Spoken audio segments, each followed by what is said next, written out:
لیکن نہیں, انڈیا نے اسے ریفیوز کیا اور آپ کی انویسٹیگیشنز بھی پوری نہیں ہوئی, آپ نے وہ بندے بھی نہیں پکڑے, but you started attacking Pakistan, اور اب آپ بیٹھ کر اس کے اوپر ویڈیوز بنا رہے ہو, اسٹوپڈ لاجک دے رہے ہو ہمیں. چلیں آگے چلتے ہیں نا. اس کے بعد جی دھروو راٹھی کہتے ہیں کہ جی انڈین ایکسپریس جو انڈیا کا ایک نیوز پیپر ہے اس میں لکھا ہوا ہے کہ پاکستان کی اسپیشل فورسز دہشت گردوں کو ٹرین کرتی ہیں. Indian express, this is your reference, Indian express. لیکن چلیں میں آگے چلتا ہوں نا, اس کو آگے میں اس کو باری باری ایکسپلین کرتا ہوں.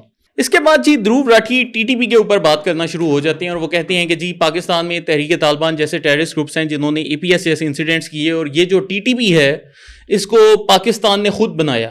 تو mister Dhruv, you are factually incorrect hair.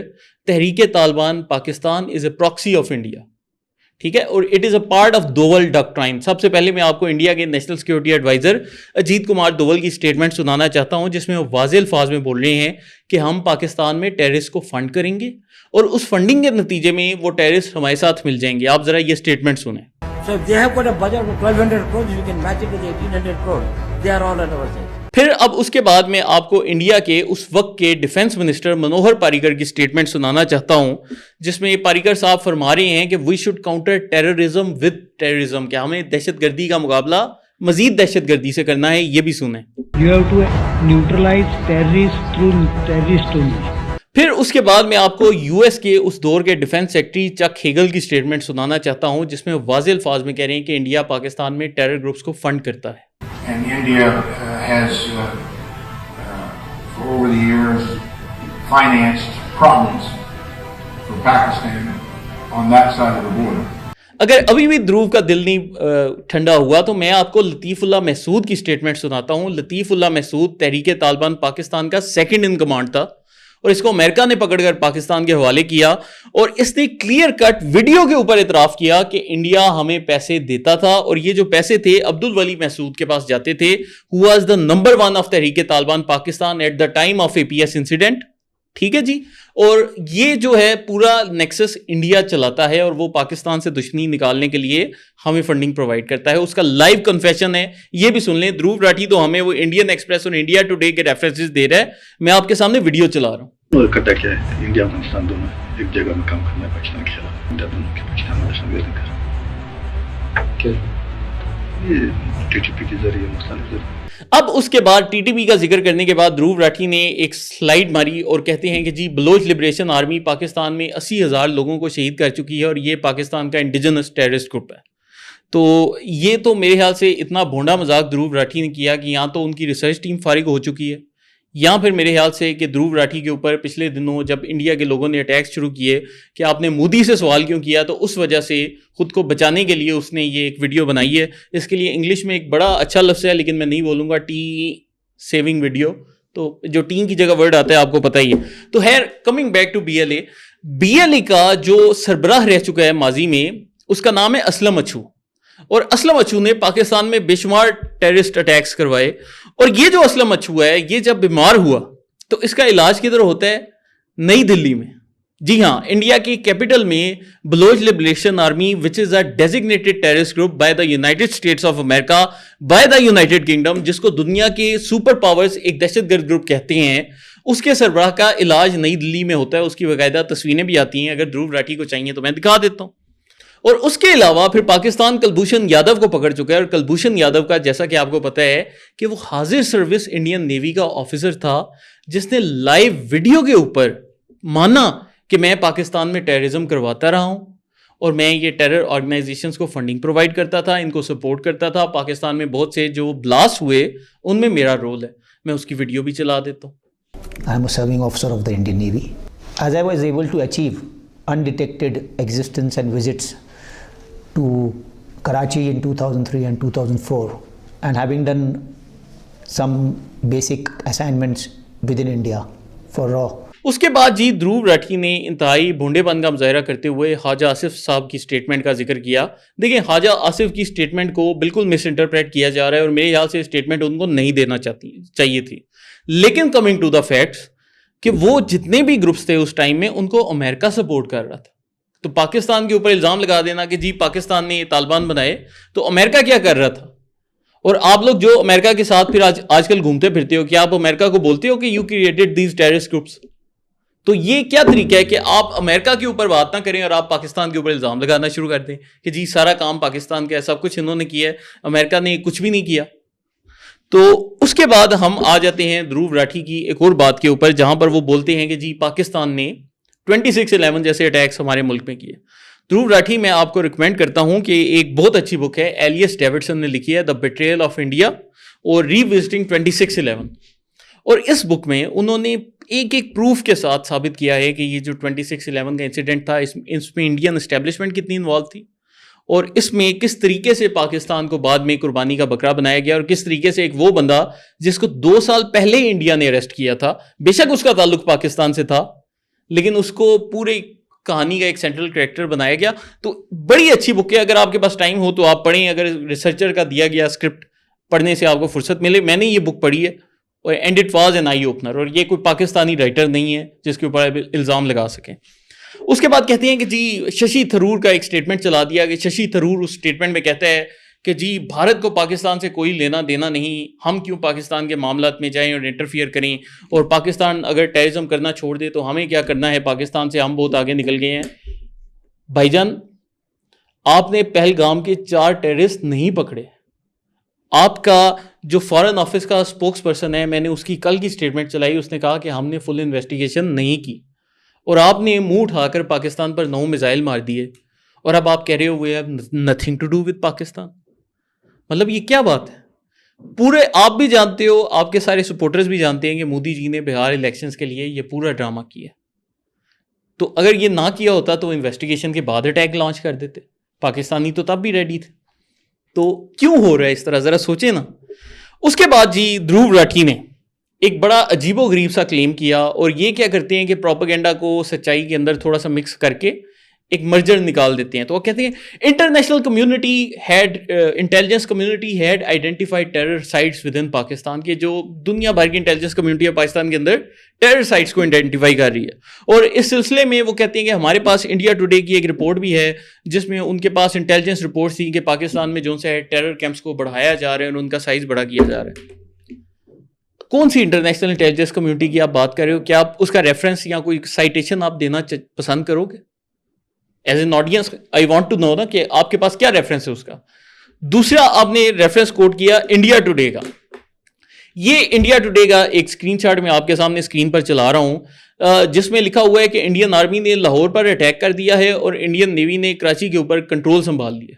یہ انڈیا ٹوڈے ہے جس کو آپ ایز این ایگزامپل اپنی ویڈیو میں استعمال کر رہے ہو اور پاکستان کے اوپر الزام لگا رہے ہو.